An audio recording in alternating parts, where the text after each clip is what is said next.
Salut à tous, j'espère que vous allez bien, c'est Romain et on se retrouve aujourd'hui pour continuer notre tour d'horizon du mercato qui arrive pour les Parisiens avec la prolongation de Luis Campos et une première salve du marché des transferts ouvert du 1er au 10 juin par la LFP spécialement pour qu'on recrute si on veut emmener quelqu'un aux États-Unis pour la Coupe du Monde des clubs, on pourra enregistrer une recrue pour cette compète et ensuite le 16 juin, date officielle initialement prévue donc pour le mercato d'été. Hier on est revenu sur la traditionnelle première recrue de tout mercato qui se respecte au club, à savoir le gardien inconnu au bataillon. Et bien sûr aussi, on a parlé de la grande priorité. C'est certain, on va recruter un défenseur central droit. Selon l'équipe, c'est même assez avancé, même si on ne sait pas avec qui. Aujourd'hui, on va se projeter sur l'attaque où, visiblement, on veut recruter quelqu'un de plutôt polyvalent. J'ai envie de dire, les médias se mouillent pas en annonçant qu'on veut quelqu'un capable de jouer à plusieurs postes, puisque c'est une condition sine qua non pour évoluer dans le PSG de Luis Enrique. Et c'est d'ailleurs une des raisons qui a poussé, ou qui poussera cet été vers la sortie, certains joueurs un peu trop unidimensionnels. Bref. En attaque, bon, c'est un peu plus flou parce que c'est conditionné à des départs. Bien sûr, on est sur un secteur assez fourni, mais il y a une idée assez claire du profil qui commence à se préciser et qui sera pisté avec des dossiers qui pourraient se décanter assez rapidement puisque quelqu'un veut venir. Magnès Akliouche. Allez, installez-vous, on va parler de tout ça dans cette vidéo. Avant que la vidéo commence, petit placement de produit pour le site Faux2Faux qui vous propose des maillots non officiels, non authentiques, mais d'excellente qualité, que ce soit au niveau des flocages, leur résistance, si vous les lavez pas trop chaud bien sûr, les qualités des coutures, des broderies sur les logos, une grande diversité dans l'offre, notre PSG bien sûr avec le maillot de Jordan et ses fameuses ailes, symbole de notre parcours de Ligue des Champions cette saison, d'autres clubs, des maillots vintage, les sélections nationales, la Formule 1, la NBA, n'hésitez pas à aller checker le lien dans la description, tout comme les informations sur le code promo et les promotions en cours sur la boutique plus généralement. Très souvent, vous en trouvez et c'est très intéressant. Vous ajoutez dans la barre commentaire au moment du paiement le maillot qui vous est offert en fonction du montant donc vous dépensez sur le site avec des délais de livraison compris entre 2-3 semaines grand maximum. Voilà, n'hésitez pas à aller checker tout ça et bien sûr, on les embrasse, c'est eux qui régalent. Alors, comme on l'a dit en intro, le profil qu'on va viser semble se préciser. L'année dernière, rappelez-vous, on avait eu le dossier du numéro 9 avec Victor Osimhen, Victor Gyökeres. Il y a 15 jours, la rumeur Guirassy qui est sortie un peu de nulle part, d'Allemagne et d'un tabloïd allemand, donc ça a été vite démenti. Aujourd'hui, on va beaucoup plus vers un ailier droit gaucher pour qu'il repique intérieur du jeu, ce qui est assez logique et qui colle en fait avec surtout les joueurs dont on aimerait se séparer, à commencer par Marco Asensio qui, dans le secteur offensif, est le plus proche de partir. Un Lee Kang-in aussi pourrait éventuellement, déjà lui de son côté, s'intéresser au marché, comme ça avait été le cas cet hiver. Quelques rumeurs qui disaient que il n'était pas insensible à certains intérêts. Je crois qu'il y avait Arsenal à un moment donné, mais bon, ça paraît pas très crédible. Et la fameuse offre venant de Première Ligue à 70 millions, dont on a entendu parler l'été dernier, mais ça, on sait pas trop si c'est vrai, ça n'a pas trop été confirmé. Et donc, de notre côté, on aimerait viser là-dessus. Alors, à quel point on va recruter avant de faire partir? Ça, c'est toute la question, parce que quand on parle de Marco Asensio, Lee Kang-in et même les autres, Soler, Kolo Muani, qui devraient libérer beaucoup d'espace en termes de salaire, mais surtout d'amortissement si tu fais une bonne vente et que du coup, t'as pas un peu moins de pertes parce que je pense que t'en auras quand même. Un Gonzalo Ramos aussi, la question pourrait se poser, même si lui, je pense qu'il a pas un giga salaire. Voilà, à quel point on va être tenu par la volonté, les dossiers de ces joueurs qui, par définition, étant indésirés au PSG, voilà, les clubs qui voudront éventuellement les prendre attendront dans l'été pour nous mettre la pression face à la deadline de la fin du mercato. Vous connaissez le discours, on le fait à chaque fois. Donc on cherche un ailier droit gaucher, mais surtout polyvalent, capable de jouer, pourquoi pas faux neuf, mais surtout au milieu de terrain, dans une position plus axiale. Et la polyvalence, comme on l'a dit, condition sine qua non, voire rédhibitoire. Quand tu l'es pas, un exemple concret, c'est Ramos au poste de numéro 9, que tu peux pas exiler ailleurs. Il a été formé en tant que milieu de terrain, mais aujourd'hui, on l'imagine mal prendre la place de Fabian Ruiz. Et ça fait que c'est un joueur unidimensionnel dont aujourd'hui, le temps de jeu est assez limité. Alors certes, il est meilleur en remplaçant qu'en titulaire. C'est quand même notre 3e meilleur buteur cette saison, avec 18 pions. Mais même de son côté, en fait, c'est comme Lee Kang-in. Peut-être qu'il sera intéressé pour partir et qu'il aura des clubs qui voilà, susciteront son intérêt. Alors, privilégier la droite à la gauche, c'est assez logique, parce qu'à gauche, on est déjà pourvu, bien sûr, avec Kvaratskhelia qui est clairement meilleur ici qu'à droite. Juste le match à Lyon en février où il avait été bon sur ce côté-là, mais sinon, à chaque fois, c'est compliqué. Il peine à dribbler, il cherche l'intérieur, il force un peu trop, fait pas trop ce que le jeu demande. Après, c'est une solution qu'on peut pas enterrer non plus. Faut pas oublier qu'il est arrivé qu'en janvier. Déjà à gauche, il s'est intégré merveilleusement bien et peut-être que par la suite, voilà. Bon, évidemment, Luis Enrique semble l'adorer et la saison prochaine, ce sera sûrement un titulaire. Et pourquoi pas par la suite lui donner plus de repères à ce poste-là, mais ça m'étonnerait quand même. Dembouz, bah c'est vrai que on oublie souvent que quand il arrive au PSG, bah il est côté droit en fait et il fait les percussions, il dribble 2-3 joueurs, il déborde et cette saison on l'a beaucoup moins vu ce Dembélé là, donc peut-être que par moment on pourrait le retrouver. Ça c'est pas à négliger, hein, parce que c'est vrai que, enfin voilà, quand il retourne sur le côté, c'est un Dembélé qui est tout aussi excitant que dans l'axe. Alors c'est sûr que là, celui qui a le regard noir, la finition titanesque et les décrochages, on va pas se mentir aussi, où il est très bon hein, quand il participe au jeu, mais c'est un registre complètement différent, tu vois. Et Barcola, lui à droite, pareil, j'enterre pas complètement, surtout dans la profondeur. Enfin, moi j'ai toujours apprécié Barcola quand il est à droite, son entrée contre le Barça l'année dernière, mais même là, ces derniers temps, il a plus trop de jus avec ballon. Donc en fait, à gauche, il peine à dribbler. Tu le repasses à droite, où il fait plus d'appels en profondeur. Du coup, il reçoit le ballon avec un temps d'avance sur l'adversaire, puisqu'il est derrière lui, machin. Et au final, une fois qu'il est lancé aussi, tu vois, voilà, c'est plus sur l'instinct et tout ça. Ça marche aussi. Donc ce sont autant de solutions qu'on ne peut pas écarter complètement. Bon, Désiré Doué peut jouer un peu partout. Mais c'est vrai qu'aujourd'hui, à droite plus qu'à gauche, on a un besoin, surtout en fait dans cet effectif où le 11 titulaire voilà, est clairement installé, on va rien bouleverser cet été, eh bien l'enjeu c'est justement les 14e, 15e joueurs, avoir des mecs qui sont là et qui vont un peu remettre de la compétitivité dans certains secteurs de la concurrence. Lee Kang-in aujourd'hui, est-ce qui fait peur au Barcola et Kvara? Absolument pas. Lee Kang-in, quand tu le vois jouer à Montpellier, tu te dis, est-ce qu'il a envie d'être là? Est-ce que le mec se donne à fond pour avoir sa place? Non, il semble résigné, tu vois. Donc, clairement, je sais pas à quel point il rapporte avec les flocages des maillots. On a eu Kvara avec la Géorgie. Peut-être que le marché est tout aussi intéressant qu'en Corée, mais si ça pouvait partir, Lee, ce serait pas trop mal. Alors, avant lui, il y en a plein d'autres, hein. Kolo Muani qui va revenir de la Juve. Au début, c'était bien avec Thiago Motta et ensuite, ils ont changé d'entraîneur. Et en plus, il y avait des rumeurs comme quoi ils imposaient à l'entraîneur de faire jouer Vlahovic plutôt que Kolo pour valoriser plus leur attaquant plutôt que le nôtre. Asensio, bien sûr. Solaire, sous Lopetegui, il était en grande forme. Du côté de West Ham et au final Lopetegui a sauté au milieu de la saison et comme prévu du coup ils veulent plus de Carlos Soler et il devrait revenir. Gonzalo Ramos, la question pourrait se poser aussi, on l'a fait 1000 fois en vidéo dans les débriefs parce que lui on en parle tout le temps sachant qu'il est encore au club et qu'il joue. Bon alors Luis Enrique a fait une déclaration où il est ultra dithyrambique sur lui, qu'il adore entraîner ce genre de joueur machin. Bon, j'en suis pas certain à 100%, et puis surtout du côté de Gonzalo, peut-être qu'il va vouloir chercher ailleurs, hein, et demander son départ pour être titulaire dans un club où il pourra aller chercher sa 30aine de buts, parce que là, ça me paraît quand même assez bouché de son côté, tu vois.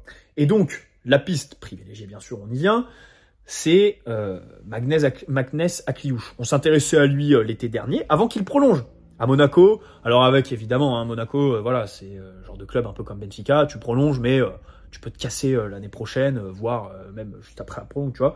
Et surtout, c'est un club, ils font filtrer des montants dans les médias. Tu peux aisément te dire que le dossier pourrait se boucler à moins. Même si, attention, il y a eu certains dossiers où ils nous ont fait chier. En 2017, on se rappelle quand même de Fabinho avec Mbappé qui n'est jamais venu.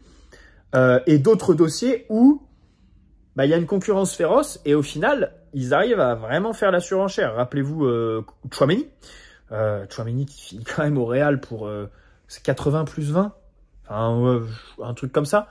Bon, là, tu avais quand même le Real, Liverpool, le PSG sur le dossier. Et ils ont réussi à maximiser à fond.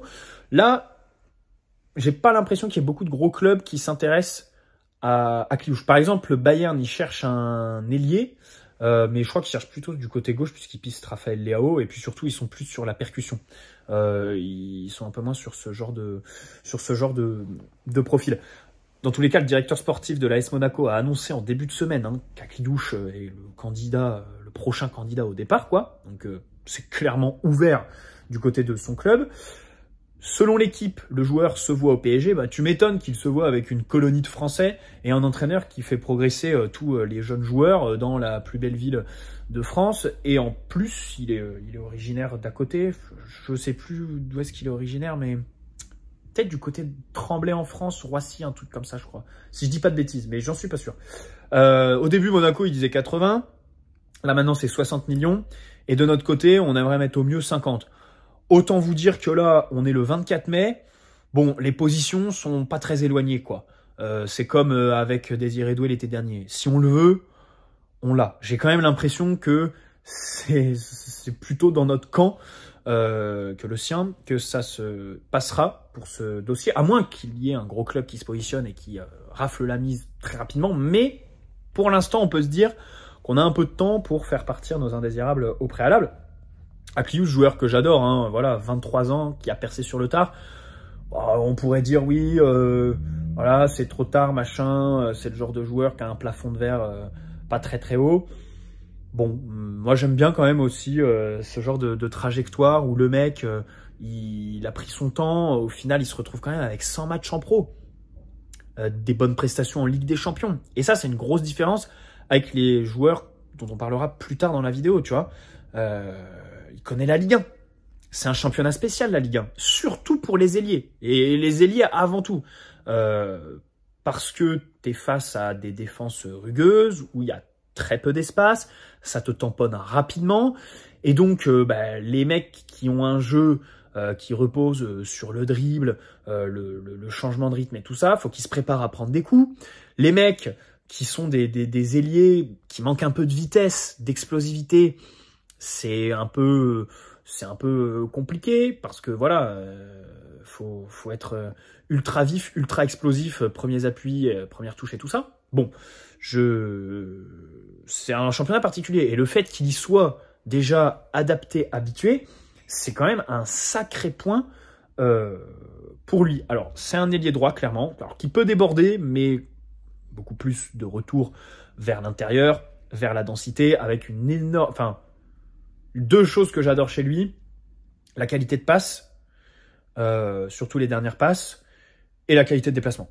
Et ça, en fait, c'est quelque chose qui me fait aller plus loin que sur l'aile, c'est-à-dire que quand je le vois se projeter dans la surface, les déplacements, le sens du jeu, la lecture et tout ça, je me dis, pourrait prendre un rôle au milieu de terrain sur les petits matchs, voilà, un rôle de relayeur droit, demi-espace, qui doit se projeter un peu à la Ruiz, voilà, mais avec ce côté beaucoup plus insouciant et ce côté joueur offensif, quoi, qui fait sûrement plus de différence dans le dernier tiers, bien sûr. La capacité, quand il a le ballon, à toujours vouloir le faire progresser, le garder techniquement dans les petits espaces. Parfois, des mauvais gestes, du déchet dans le dernier tiers, mais bon, on n'est pas sur des standards de déchets très très élevés. Après, c'est aussi le lot de tous ces joueurs qui prennent des risques dans leur jeu, bien évidemment. Et surtout, ça c'est très important quand tu es pisté par le PSG, il fait les efforts défensifs. Et ça, on le sait très bien, on l'a vu ces derniers mois avec Kvaratskhelia.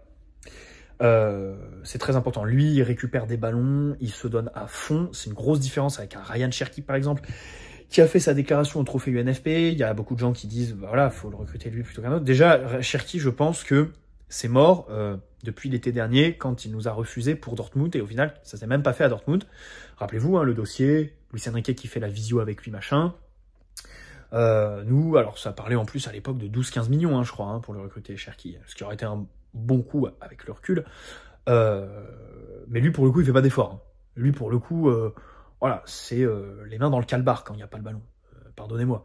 Donc, c'est vrai que là-dessus, Akliouche a quand même une grosse différence avec Cherki. Enfin, il y a eu la déclat au trophée UNFP, mais je vois pas Luis Enrique, Luis Campos revenir comme ça sur ce dossier. Après, c'est vrai qu'entre-temps, il a changé d'agent. À l'époque, bon, il était avec l'horrible Faiza Lamari, la mère de Bap. Bon, je pense quand même que c'est un peu râpé. Puis après, il y a aussi les relations avec Lyon. Hein. On a fait Barcola il y a pas longtemps, mais enfin, depuis, tu as eu le truc du cowboy avec John Textor, même si on l'avait invité au parc. C'était la demi-finale retour contre Arsenal, je crois. Puis c'était serrer la main avec Nasser et tout ça. Tout ça n'est que politique. Bref. Donc, Magnès Akliouche, on va voir comment le PSG se positionne, mais enfin, moi, j'y vais, quoi. J'y vais, je fonce. Surtout que, on va parler des autres joueurs. Je pense quand même que aujourd'hui, c'est le joueur le plus adapté quand même pour venir et avoir un impact assez immédiat, assez rapide. Alors, il y en a un autre, c'est plus un coup de cœur. C'est Franco Mastantuono, celui de River Plate, ailier de 18 ans, qui a mis un coup franc mais merveilleux contre Boca en avril dans le derby. Et selon Florian Plettenberg, Plettigol pour ceux qui ont Twitter, donc source pas très fiable, hein, on se rappelle le dossier Désiré Doué l'été dernier où il s'était fait humilier par ce bon vieux Jamel. Mais bon, il nous a dit cette semaine que le PSG rentrait dans la course pour donc ce crack argentin Mastantuono, qui est exceptionnel, qui est un peu à l'ancienne. C'est vrai que c'est un peu un numéro 10, tu sais, qui joue entre les lignes, qui va avoir une première touche absolument somptueuse, faire des différences, qui est pas très rapide, c'est vrai. Mais lui, à la différence d'Akliouche, je pense, il y a un plafond de verre qui est beaucoup plus haut, des perspectives sûrement beaucoup plus importantes, un talent plus élevé. Après, c'est un scénario qui est quand même différent parce que, alors déjà, lui, c'est un Argentin. Depuis Lionel Messi, les Argentins au PSG, c'est quand même compliqué. Il rêve du Real Madrid, tout le monde le sait. Donc on va voir si le Real va foncer dessus ou pas.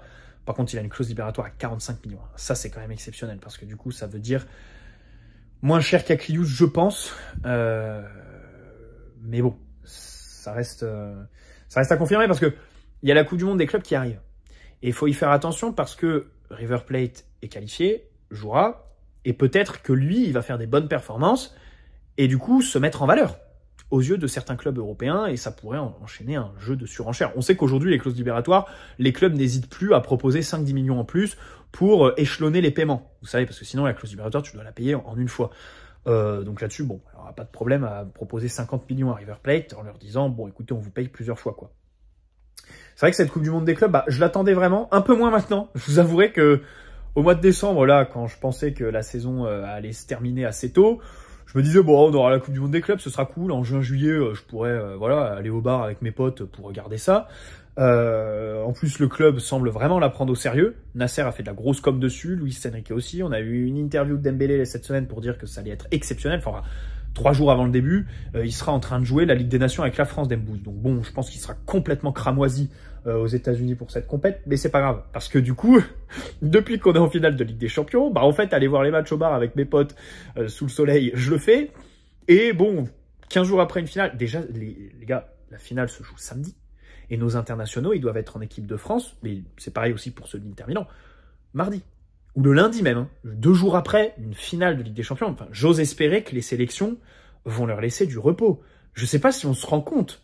Enfin, t'imagines, les mecs remportent une Ligue des Champions. Imaginez l'état physique, psychologique. Déjà, ils vont faire la fête dans le week-end. Mais même les nerfs qui vont relâcher. Genre, la pression qui va retomber pour les vainqueurs. Même pour les perdants, tu vois. Enfin, ce sera la fin. Parce qu'en plus, là, la finale, ça fait 3 semaines que les mecs, ils sont dans une bulle focus là-dessus. Et on sait très bien que c'est pas bon, tu vois, de reprendre l'entraînement trop vite comme ça. Hein. Tu peux te péter avec les nerfs complètement relâchés. Et voilà, reprendre l'entraînement, t'as pas la tête à ça. Donc j'espère que les sélections vont faire un aménagement. Et donc, bon, il y aura la Ligue des Nations. Et donc derrière, cette compète, dont tout le monde se branle du coup désormais, puisque nous sommes en finale de Ligue des Champions, et si on la prend, on sera les plus heureux du monde. Après, ça peut être vraiment légendaire de prendre tout ce qu'il y a à prendre cette saison. Alors est-ce que du coup, comme on la prendrait le 15 juillet, cette Coupe du Monde des clubs, qu'il y a une salle de mercato du 1er au 15 juin, est-ce que ça compterait comme un trophée sur cette saison-là ou sur celle d'après? Je sais pas. Bon, dans mon livre, ce sera pour cette saison, histoire qu'on dise qu'on a fait le quintuplé. Bah oui, ce sera un quintuplé. Voilà, ce serait quand même très très agréable. Mais bon, bref. L'intérêt de cette compétition aussi, c'est d'affronter des clubs hors Europe. Botafogo pour nous. Le Botafogo de John Textor. Hein, on va leur botter le cul comme il l'avait dit. Enfin, comme lui le souhaite d'eux. Après, affronter voilà, des équipes. Globalement, moi, c'est plus pour affronter les Sud-Américains que je veux ça. Tu vois, un PSG River Plate, ce serait exceptionnel. Après, bon, les équipes du golf, machin, pour voir les anciennes légendes, les anciennes gloires, ok, mais sinon, on s'en fout. Donc voilà. Bref. Revenons sur Mastantuono, qui est donc pas un pur ailier, plutôt un numéro 10 avec du ballon gaucher. Pareil, il coche cette case-là, hein, il peut être demi-espace droit et donc repartir à l'intérieur. Après, je n'imagine pas du tout exploiter la largeur et la profondeur, c'est-à-dire manger la ligne et déborder.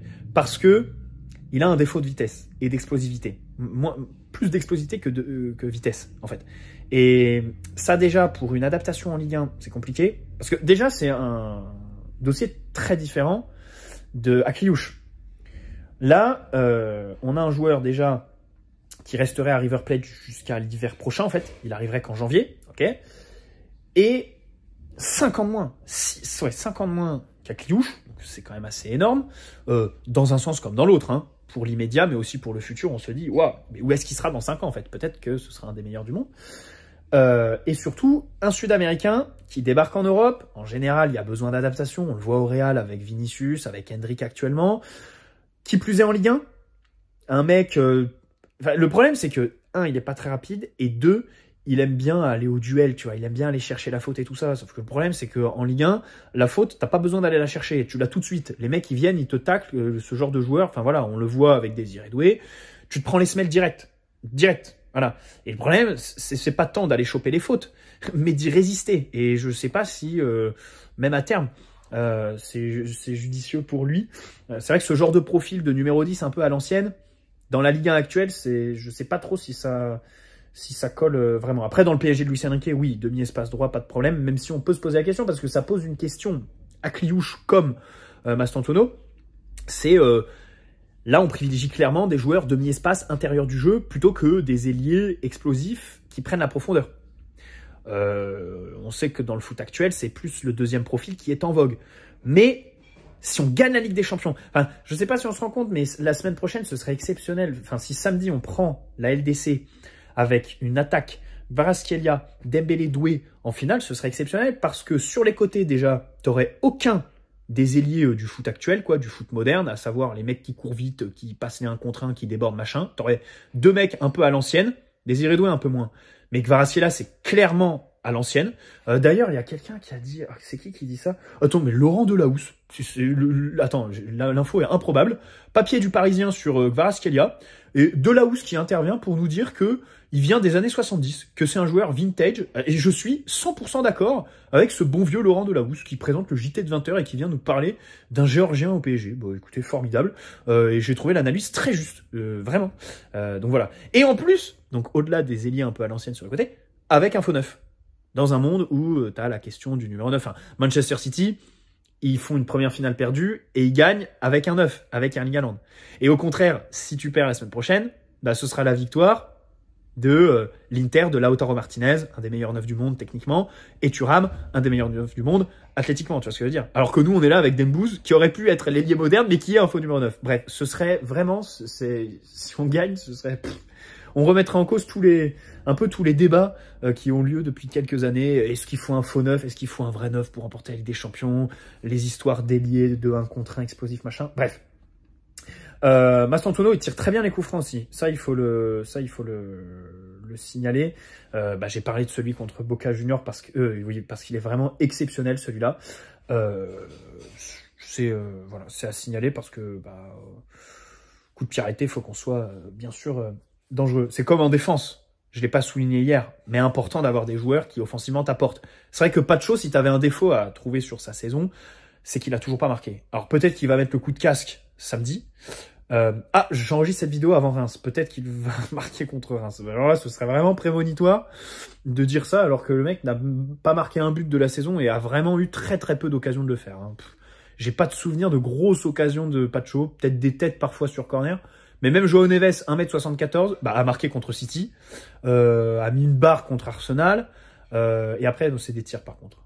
Et a marqué aussi des buts, hein, contre Toulouse, tout ça. Bref.